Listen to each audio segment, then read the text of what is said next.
बातें करते हम खेतों की और उसके रखवाली की, बाग बगीचा फल फूलों और फसलों की हरियाली की।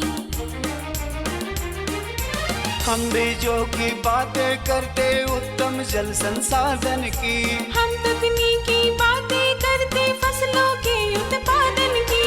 हर किसान का सपना सच हो जीवन सुखद बनाने को, गाँव-गाँव के हर आंगन का प्यारा सा ये दर्शन। कृषि दर्शन, कृषि दर्शन, कृषि दर्शन, कृषि दर्शन, कृषि दर्शन, कृषि दर्शन, कृषि दर्शन, कृषि दर्शन। नमस्कार, कृषि दर्शन कार्यक्रम के इस अंक में मैं शशिकला स्वागत करती हूं आप सभी किसान भाई बहनों का। जब जब हमारे देश की बात आती है, जब जब हमारे देश के किसानों की बात आती है, तब तब हमारा सर गर्व से ऊंचा हो जाता है, क्योंकि हम एक कृषि प्रधान देश में रहते हैं। हमारे इस कार्यक्रम के माध्यम से हमारे किसानों से हम सीधे बातचीत करते हैं, उनसे मिलते जुलते हैं, उनसे बातें करते हैं और उनका हाल चाल लेते हैं। और हमारे इस कार्यक्रम के माध्यम से उनकी कृषि संबंधित हर तकलीफ को, हर समस्या को दूर करने की कोशिश करते हैं। कार्यक्रम की शुरुआत हो चुकी है और आपको तो पता ही है कि कार्यक्रम की जब शुरुआत होती है तो कृषि जगत में क्या कुछ चल रहा है नया जानने के लिए हम कृषि समाचार की ओर चलते हैं। तो चलिए देर न करते हुए सीधे हम रुख करते हैं कृषि समाचार की ओर। नमस्कार, कृषि समाचार में आपका स्वागत है। मैं हूं मृदुला। आइए देखते हैं आज कृषि समाचार में क्या है खास। पक्का मकान बनाने के लिए मछली पालक ले सकते हैं वेद व्यास आवास योजना से लाभ। खूंटी के दूध उत्पादकों के लिए दुधारू पशु प्रबंधन एवं पशु पोषण प्रशिक्षण कार्यक्रम। नेनुआ के बेहतर उत्पादन के लिए लगाएं उन्नत प्रभेद पूसा सुप्रिया। अब समाचार विस्तार से। राज्य के कई जिलों में वेद व्यास आवास योजना चलाई जा रही है। इस योजना के तहत वैसे मछली पालक जो गरीबी रेखा से नीचे जीवन यापन कर रहे हों और उनके पास पक्का घर नहीं है, सरकार उन्हें पक्का मकान बनाने के लिए अनुदान उपलब्ध कराएगी। इस योजना से लाभ लेने के लिए जिला मत्स्य कार्यालय में आवेदन दे सकते हैं। खूंटी जिला के गौ पालकों के लिए दुधारू पशु प्रबंधन एवं पशु पोषण प्रशिक्षण कार्यक्रम का आयोजन किया जा रहा है। यह प्रशिक्षण रांची के धुर्वा स्थित गव्य विकास प्रशिक्षण एवं प्रसार संस्थान में हो रहा है। खूंटी के दूध उत्पादक, स्वयं सहायता समूह के सदस्य और सखी मंडल के सदस्य प्रशिक्षण में भाग लेने के लिए जिला गव्य विकास कार्यालय खूंटी में आवेदन दे सकते हैं। तसर कीट पालक भाइयों, आप अपने प्रक्षेत्र में जीवन सुधा, LSM दवा और चूना का छिड़काव करें। इससे अब वायरस, बैक्टीरिया और पैबरिन जनित रोग नहीं लगेंगे। उन्नत तसर कीट पालन के लिए रांची में नगड़ी स्थित तसर अनुसंधान एवं प्रशिक्षण केंद्र से निःशुल्क प्रशिक्षण ले सकते हैं। किसान भाइयों, जैसा आप जानते हैं कि अगर इस समय कीट पालन का कार्य जो आप कर रहे हैं, इसमें 3 प्रमुख रोग हैं। एक वायरस जनित रोग है, दूसरा बैक्टीरिया जनित रोग है और तीसरा पेब्रिन जनित रोग होता है। तो इससे 30 से 40% का नुकसान किसान भाइयों होता है। तो मुझे आशा है कि जो भी आपको दवाइयाँ बताई गई, चाहे जीवन सुधा, LSM या चूना का छिड़काव, इसका आप व्यापक पैमाने पर अपने प्रक्षेत्र पे रिकमेंडेशन के अनुसार आप उपयोग करेंगे। और इस संबंध में अगर कोई भी प्रशिक्षण, कोई भी जानकारी आपको चाहिए तो हमारे संस्थान में भ्रमण कर सकते हैं। हमारा संस्थान आपको फ्री ऑफ कास्ट आपको प्रशिक्षण भी प्रदान करेगा और इन तकनीकियों के उपयोग से वैज्ञानिक विधि से तसर की खेती करते हुए आप अधिक से अधिक लाभ कमाएंगे और आने वाले दिनों में इसमें कोसा का अच्छा से अच्छा उत्पादन होगा। आप भी समृद्ध होंगे और झारखंड राज्य भी समृद्ध होगा। लत्तेदार सब्जी फसल नेनुआ की आगात खेती के लिए आप अभी से लेकर जनवरी तक बुआई कर सकते हैं। झारखंड में आगात नेनुआ के बेहतर उत्पादन के लिए उन्नत प्रभेद पूसा चिकनी, लॉन्ग ग्रीन, लॉन्ग व्हाइट या पूसा सुप्रिया लगाएं। नेनुआ की आगात खेती के लिए तैयार बिचड़ा भी लगा सकते हैं और सीधे खेत में बीज बुआई भी कर सकते हैं। बिचड़ा लगाएं या बीज बुआई करें, अनुशंसित बीज दर और दूरी का पालन जरूर करें। इसके लिए 4 से 6 किलोग्राम बीज प्रति हेक्टेयर की दर से 2 से 2.5 मीटर की दूरी पर लगाएं। उन्नत प्रभेद पूसा चिकनी, लॉन्ग ग्रीन, लॉन्ग व्हाइट या पूसा सुप्रिया की उत्पादन क्षमता औसतन 125 से 150 क्विंटल प्रति हेक्टेयर है। खेत की तैयारी करने और खड़ी फसल में निकाई गुड़ाई करने के लिए कृषि उपकरण कल्टीवेटर की सहायता ले सकते हैं। कल्टीवेटर की कार्यक्षमता 1 एकड़ प्रतिदिन है। आज हम जानेंगे टमाटर फसल में समेकित कीट प्रबंधन के तहत रासायनिक दवा के बिना कैसे कीट नियंत्रण करें। जो किसान टमाटर फसल की खेती कर रहे हैं वे विभिन्न कीटों के हमले को रोकने के लिए खेत में पक्षियों को बैठने के लिए पक्षी आश्रय स्थल बनाएं। पक्षी कीट पतंगों को मार कर खाते हैं, जिससे फसल कीटों से सुरक्षित रहती है।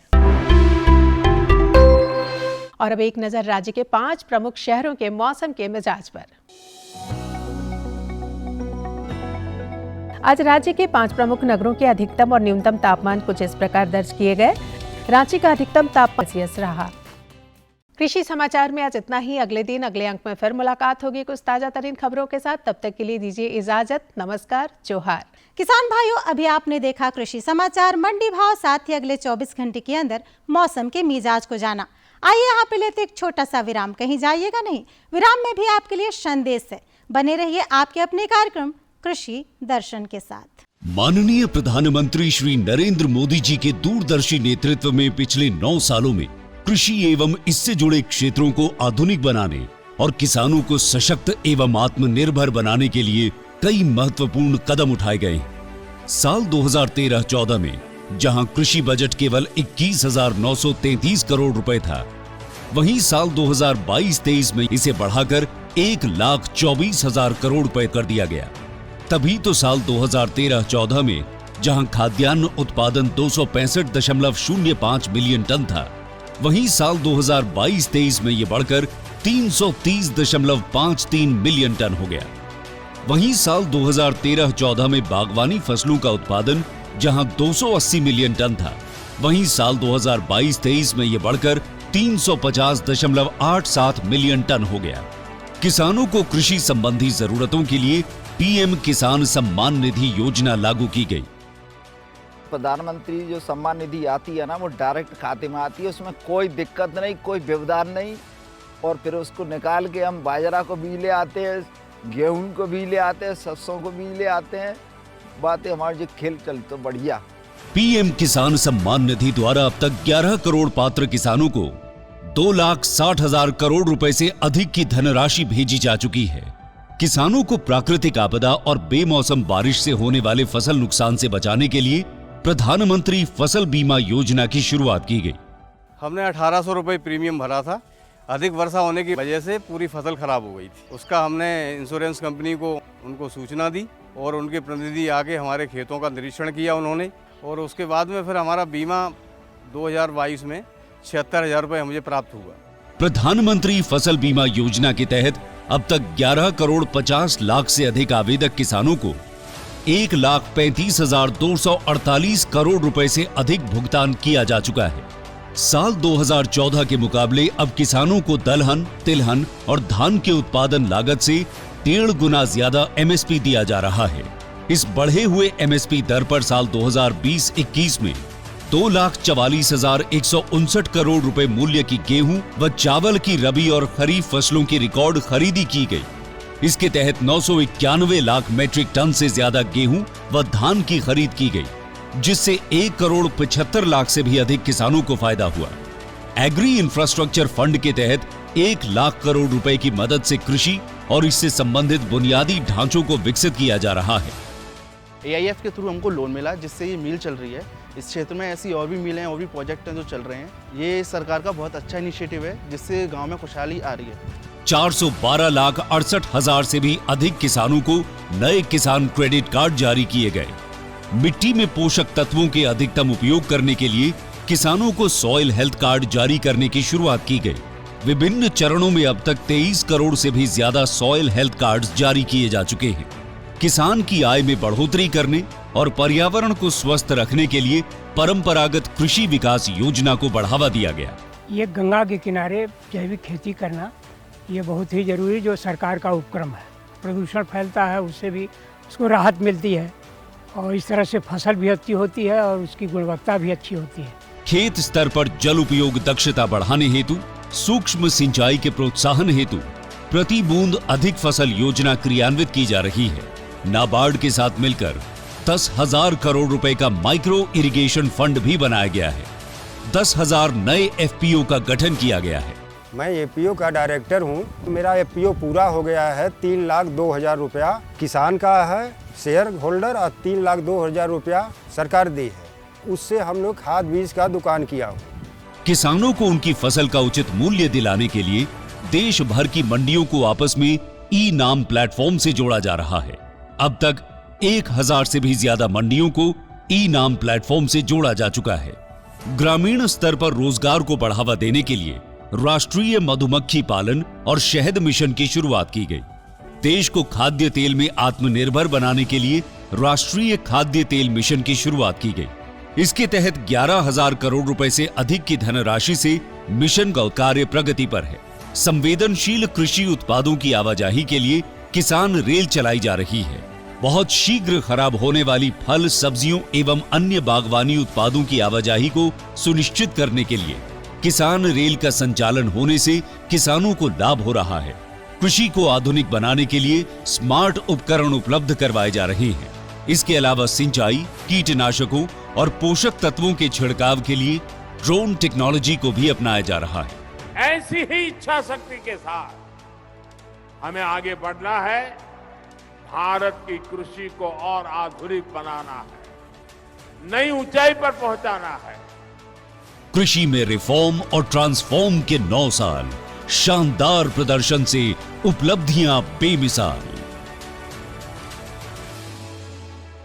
किसान भाइयों, आइए हम जानते हैं कोकून उत्पादन से अग्रणी है झारखंड।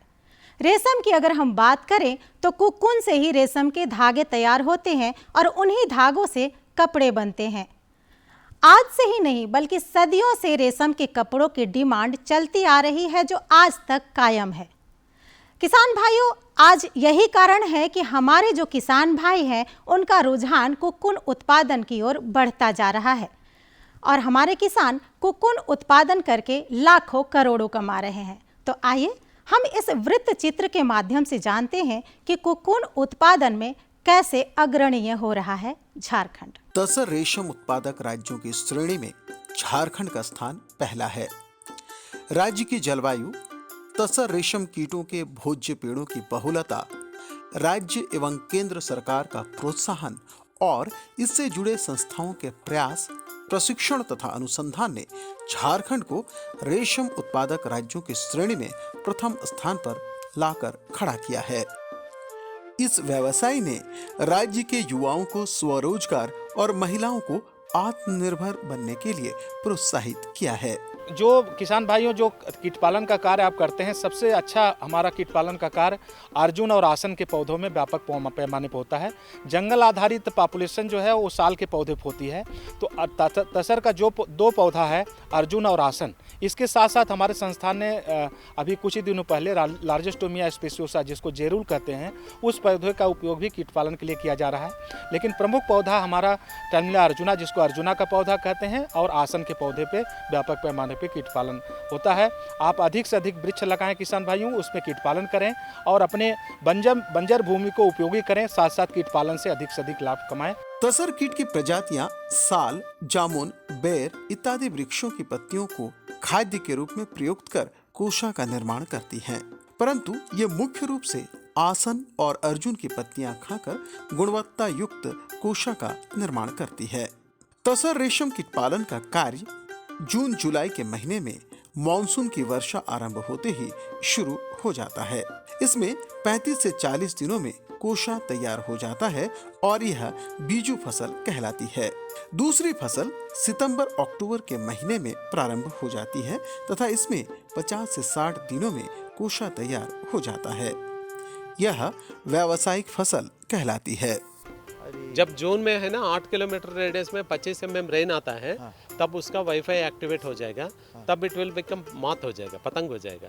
पतंग होके मेल पतंग और फीमेल पतंग रहेगा, वो दोनों क्रॉसिंग हो जाएगा। क्रॉसिंग होने के बाद अंडा रखेगा, अंडा रखने के बाद वो अंडा 8 दिन में फिर फूटेगा। 8 ही दिन में। We can not keep preserve in refrigerator, वो सब नहीं चलता। वो नहीं, हमारा बात नहीं सुनेगा, वो हमारा साइंटिफिक टेक्नोलॉजी नहीं सुनेगी। इसका बात हम सुन के इसके साथ हम जाना। तो ये कहाँ से हो जाएगा, मतलब गाछ के अंदर में? नहीं, वो ककुन का अंदर ही सो जाएगा। हम लोग काट के उधर रख देंगे। जैसा पेड़ में है, कुछ पेड़ ऐसा ही नेट लगा है ना, हम लोग उधर ही सो जाएगा। उधर नया 6 महीना उधर से हो जाएगा, ऐसा ही है। धूप में भी? हाँ, धूप में भी वो कुछ नहीं होगा। कुछ सावधानियों को अपनाकर तसर रेशम कीट पालन कर अच्छी आमदनी प्राप्त की जा सकती है। तसर कीट पालन के लिए खाद्य वृक्षों के चुनाव और स्थान पर विशेष ध्यान देना चाहिए। ऐसी भूमि का चुनाव करना चाहिए जहां जल जमाव न हो। खाद्य वृक्षों का चुनाव, साफ सफाई एवं छटाई कीट पालन से 10 दिन पूर्व कर लेना चाहिए।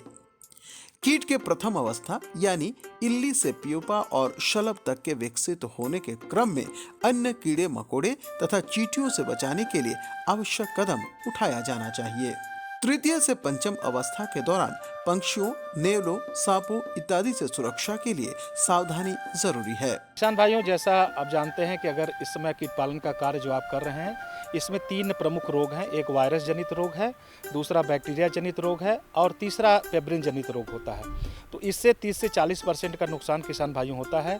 तो मुझे आशा है कि जो भी आपको दवाइयाँ बताई गई, चाहे जीवन सुधा, LSM या चूना का छिड़काव, इसका आप व्यापक पैमाने पर अपने प्रक्षेत्र पे रिकमेंडेशन के अनुसार आप उपयोग करेंगे। और इस संबंध में अगर कोई भी प्रशिक्षण, कोई भी जानकारी आपको चाहिए तो हमारे संस्थान में भ्रमण कर सकते हैं। हमारा संस्थान आपको फ्री ऑफ कास्ट आपको प्रशिक्षण भी प्रदान करेगा और इन तकनीकियों के उपयोग से वैज्ञानिक विधि से तसर की खेती करते हुए आप अधिक से अधिक लाभ कमाएंगे और आने वाले दिनों में इसमें कोसा का अच्छा से अच्छा उत्पादन होगा। आप भी समृद्ध होंगे और झारखंड राज्य भी समृद्ध होगा।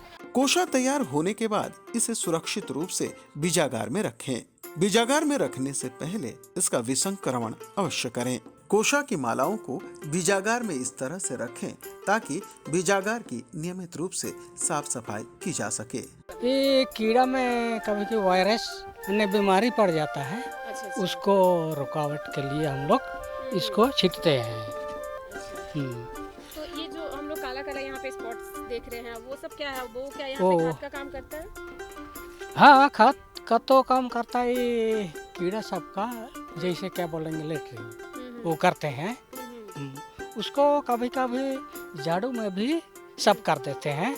जैसे पानी उन्हें आएगा ना तो पूरा गीला हो जाता है, चलने में थोड़ा सा दिक्कत है, इसलिए कभी कभी साफ सफाई करते हैं झाड़ू में। तसर धागा के निर्माण में भोज्य पौधों की देखरेख से लेकर धागाकरण एवं वस्त्र निर्माण तक एक लंबी प्रक्रिया होती है। जब यह काम प्रशिक्षण प्राप्त कर किया जाता है तो इसकी गुणवत्ता अच्छी होती है और उत्पादन भी ज्यादा होता है। पहले हम लोग बॉयल करते हैं, तो बॉयल करने के बाद इसका ऊपरी लेयर को निकालते हैं। निकालते जब तक यह सिंगल नहीं निकलता है तब तक इसको नहीं छोड़ते हैं। सिंगल निकालने के बाद 6, 7, 8 फिलामेंट मिला करके एक धागा तैयार करते हैं, है ना। इसका जो वेस्ट बच जाता है इसका मोटा धागा प्राप्त करते हैं हम लोग। अच्छा, उसके बाद आप ये रील बनाते हैं? ये रील हो गया, है ना। हाँ, इसमें 2 प्रकार का धागा बनाते हैं। जैसे एक सिंगल ट्विस्ट हो गया और एक ये रील यार्न हो गया। इसमें ट्विस्ट नहीं है, इसमें ट्विस्ट है। ये धागा सॉफ्ट है, इसमें खरखरपन नहीं है। ये बिल्कुल ही सॉफ्ट है ना, इसमें खरखरपन नहीं है, इसलिए ये अनट्विस्ट धागा है। तो मतलब जो ट्विस्ट धागा होगा उसमें थोड़ा सा खराब। हाँ, ट्विस्ट धागा जो है उसको हम लोग जो कपड़े की लंबाई होता है उसे वार्प जिसे तानी बोलते हैं, तो उसको तानी में यूज करते हैं और इसको भरनी में यूज करते हैं। कपड़े की लंबाई आप कुछ भी दे दीजिए, कपड़े की लंबाई में जैसे इसको हम ट्विस्ट धागा दीजिए, लंबाई की है, आप इसके जगह पर दूसरा भी चलवा सकते हैं। जैसे मान लिया मोटा धागा हमारे पास प्राप्त होता है तो मोटा भी चला सकते हैं। घिच्चा हो, कटिया हो, झुरी हो, वो आपके आदेशानुसार काम होता है। तसर रेशम भावनात्मक जुड़ाव वाली एक आर्थिक गतिविधि है जिसमें महिलाएं काफी संख्या में जुड़ी हुई हैं। महिलाएं इससे जुड़कर न केवल आत्मनिर्भर बन रही हैं बल्कि उनमें कौशल बढ़ा है जो उन्हें आर्थिक रूप से सशक्त बना रहा है। हमारा केंद्रीय तसर अनुसंधान एवं प्रशिक्षण संस्थान का मुख्य उद्देश्य है हमारा लेप्रेसी सेंटर वालों को कुछ एम्प्लॉयमेंट देने का। हम एक उद्देश्य से ये कार्यक्रम किया गया है। हमारा टेक्नोलॉजी भी उसमें डेमोन्स्ट्रेशन किया गया है वो लोग को, ताकि we have made them self sufficient with technologically sound to produce very good cocoons, ताकि वो लोग out of this thing nearly 70,000 से 1 लाख तक वो लोग का आमदनी बढ़ेगा। It will be helpful for them to give employment. थोड़ा सा इसको करते हैं तो दूसरा काम भी उतना हम लोग से नहीं हो पाता है। जो हम लोग थोड़ा सीखे हैं उसी को हम लोग करते हैं। मतलब इस काम को करने में आप कह सकते हैं कि संस्थान का भी काफी योगदान हाँ, है। संस्था का भी थोड़ा इसमें योगदान है। तो इसका प्रशिक्षण फिर कैसे आपको मिला? इसको हम लोग यहीं से ही सीखे थे। पहले कोई दूसरा करता था, उसी को हम लोग देखने के बाद उसको सीखे हैं। आके आप लोगों को हाँ, फिर ये हम लोग को जो कुछ थोड़ा दिक्कत होता है तो इसको हम लोग को जैसे हम लोग तसारफी से सर सब आते हैं, हम लोग को सब बताते हैं क्या करना है क्या नहीं करना है। वो बार बार आकर आप लोग को हर चीज को मतलब बताते रहते हैं, समझाते रहते हैं कि कैसे क्या करना है नहीं करना। मतलब प्रशिक्षण देने के साथ हाँ। रोजाना आके देखभाल भी करते हैं। हाँ, आप ऐसा देखभाल करना भी चाहते करते हैं। रेशम उत्पादन एक लाभकारी कार्य है। इसमें रोजगार सृजन की पर्याप्त क्षमता है। यह ग्रामीण अर्थव्यवस्था के लिए रामबाण है। यह एक ऐसा व्यवसाय है जो महिलाओं के लिए अनुकूल है और समाज के कमजोर वर्ग के लोगों में आर्थिक विश्वास पैदा करता है और समानता संबंधी मुद्दों की भी पूर्ति करता है। ऐसे तो ये सब एक दिन में नहीं बनता है। लगभग 45 दिन होने के बाद ही कीड़ा तैयार होने के बाद लगभग हम लोग सब कुकुन तोड़ते हैं तो हो जाता है 15-20 हज़ार तक कुकुन निकल जाता है। तो आप एक दिन की बात कर रहे हैं कि एक दिन में 15-20 हज़ार कुकुन का निर्माण हो जाता है? एक दिन में नहीं होता है, ये तो पूरा क्लियर बनने के बाद होता है। सब जमा करते हैं। प्रत्येक दिन की बात करते हैं तो प्रत्येक दिन में कितने कुकुन का निर्माण हो जाता है? प्रत्येक दिन में तो ऐसे 500,000 इससे होगा। अच्छा, तो 500,000 के लगभग आपका एक दिन में कुकुन निर्माण हो जाता है। तो ये इसका जो सेलिंग प्रोसेस है वो आप लोग एक दिन में करते हैं या जब पूरे प्रोसेस कंप्लीट हो जाता है, ढेर सारा कुकुन हो जाता है, उसके बाद आप सेंटर को बताते हैं कि इतना सारा हमारे पास कुकुन इकट्ठा हो गया, आप आकर ले जाइए? ये तो पूरा हम लोग इकट्ठा करते हैं। काटने के बाद जितना भी है उसको सब काट के लगभग कितना कुकुन एक साथ निर्माण होता है तब आप लोग इसको सेल करते हैं? पूरा कटने के बाद हो जाता है 20-22 हज़ार जो भी होता है उसके बाद ही करते हैं इकट्ठा। तो हम बात करेंगे जो पूरे 20-22 हज़ार आप कुकुन की बात करें तो प्रत्येक कुकुन का कॉस्ट क्या आता है और वो सारे कुकुन कितने में बिक जाते हैं? ऐसे तो अभी हम लोग का एक कुकुन लगभग 5-6 रुपया पीस में बेचते हैं, पीस का हिसाब से। अच्छा। तो मतलब कुकुन का जो सिर्फ कुकुन का एक पीस के हिसाब से इसका कॉस्ट हो जाता है कि 5 से 6 रुपया में प्रत्येक कुकुन बिक जाएगा। मतलब इसके साइज से कोई खास लेना देना नहीं होता है ना? आप कहना ये चाह रहे हैं। अच्छा, तो मतलब कुकुन के हिसाब से ये जो बिकता है तो कम से कम कितना आमदनी हो जाता है सालाना की अगर हम बात करें तो कितना आमदनी आप लोग आपकी संस्था प्राप्त कर लेती है और आप लोग इससे कमा लेते हैं? ऐसे अगर ठीक अच्छा से हो गया, अगर 20 हज़ार हो गया तो 5 रुपया का हिसाब से लाख रुपया होता है। अच्छा, तो लाख रुपए तक की आमदनी आप लोगों को हो जाती है। महत्वपूर्ण बात यह है कि झारखंड एक वन प्रदेश है और यहाँ की जलवायु रेशम उत्पादन के लिए अनुकूल है। यहाँ देश का सबसे पुराना रेशम अनुसंधान एवं प्रशिक्षण संस्थान भी है। ऐसे में यहाँ तसर रेशम के उत्पादन और बिक्री के लिए व्यापक संभावनाएं विद्यमान है। तो ये थी हमारी आज की जानकारी। हमारी जानकारी आपको कैसी लगी आप हमें हमारे इस पते पर लिख सकते हैं। फटाफट हमारा पता नोट करिए। हमारा पता है कार्यक्रम कृषि दर्शन, कृषि प्रकोष्ठ, द्वारा केंद्र निदेशक, दूरदर्शन केंद्र, रातू रोड, रांची। पिन संख्या है 834001। तो इसी तरह से हमारा कार्यक्रम देखते रहिए और लाभान्वित होते रहिए। फिर मिलेंगे, तब तक के लिए कृषि दर्शन की पूरी टीम के साथ मुझे दीजिए इजाजत। नमस्कार, जोहार।